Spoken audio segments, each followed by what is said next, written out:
The funny thing about this version, though, is I guess Eida and Daemon just didn't help Kawaki. They just sat and watched in this hypothetical version. Yeah, I was talking Didn't about lift this. a finger. I was talking about this in Rain server last night, as well as DJ Wards in chat brought this up. Do Daemon, I guess, would Daemon get packed up in every future as well, or do Daemon and Eida just leave the planet? And that's what I think is happening. We're talking about why and how and all this. So, like, I don't think Daemon cares at all about the planet. Daemon cares about fighting strong people. And you might say, oh, well, he sees Himawari as someone who's gonna be strong. He sees that she has potential, but as of right now, he doesn't care about her, as evidenced by the fact that he's not going out of his way to save her. So, like, if the planet's destroyed and that isn't enough to awaken Himawari's potential, then Daemon doesn't care about her anymore. Daemon only cares about a strong Himawari, not a potentially could be strong Himawari. So he would let her and the planet die, and he wouldn't mind going somewhere else, such as long as it's with Eida, such as Boro's cult dimension hideout. He's perfectly content being there, so he doesn't care where he is. He doesn't need Earth to be happy or anything.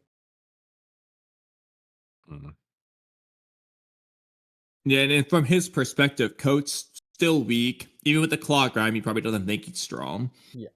Because, like, thinking about it, it doesn't make sense for Eida and Daemon to be on the planet and want to be on the planet and want it to not be destroyed, and then the worst possible future every single time just is that it is. Like, you would think, so hypothetically, they feed Kawaki to the tree tries to destroy the Earth, wouldn't Daemon's autonomous subconscious reflectability just reflect onto the tree, destroying the tree itself? Unless he's touching Eida.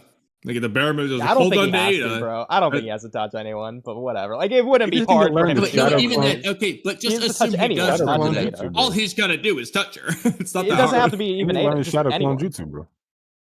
Yeah. He's shadow clone. That's what he needs. Yeah, he has Yeah, so there many you go. options.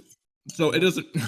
There's no reason for him to not be able to use, unless it's There has to be it's a more to fucking that self-aware ability. divine tree. It's got intent at that point, so you can't even use that argument.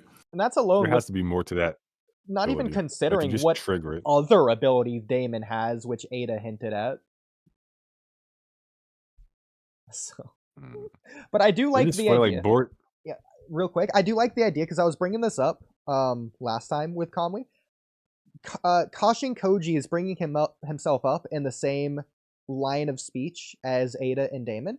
I really like the idea that Eida is the past, Daemon is the present, and Koji is the future. However that comes to be, I understand Eida's technically both the present and the past, considering Senrigan can see the present. Yeah, because he's you kind get of my point. both. Yeah, whatever Daemon's secret ability is, it's something to do with the present. In fact, maybe the reflectability is some kind of omnipotent thing that, like, applies to the present moment, to where it's like rewriting reality, like Koto. I like the idea because at face value you might say, well, what about code? Izanagi, my bad. His doesn't have to do with time, but it does. It's space time. So all you got to do is get the time aspect in there somehow. In fact, I was thinking about what Mello was saying earlier about flying Raijin being related to this multiverse thing. I think that's interesting because it is space-time. So what if distance is a retcon? It's not instantaneous movement. It is essentially the same as Izanagi. It's space-time, to where it's essentially deleting timeline A's version of you to go with the potential reality of where you are actually at this place all along for wherever you teleport to. That'd be fucking crazy. Yeah, but that makes Izanagi look like such trash, bro. Just get flying Raijin. So, like, Damon's Reflect is like an still external just, version of this ability. Wild. Flying Raijin would be like an internal, considering it moves yourself rather than anything else. No, but Izanagi only moves you. It's Oh, I'm talking about only Flying about Raijin in this case, not Izanagi. In terms of Damon's Reflect ability. But yeah. Nah, bro.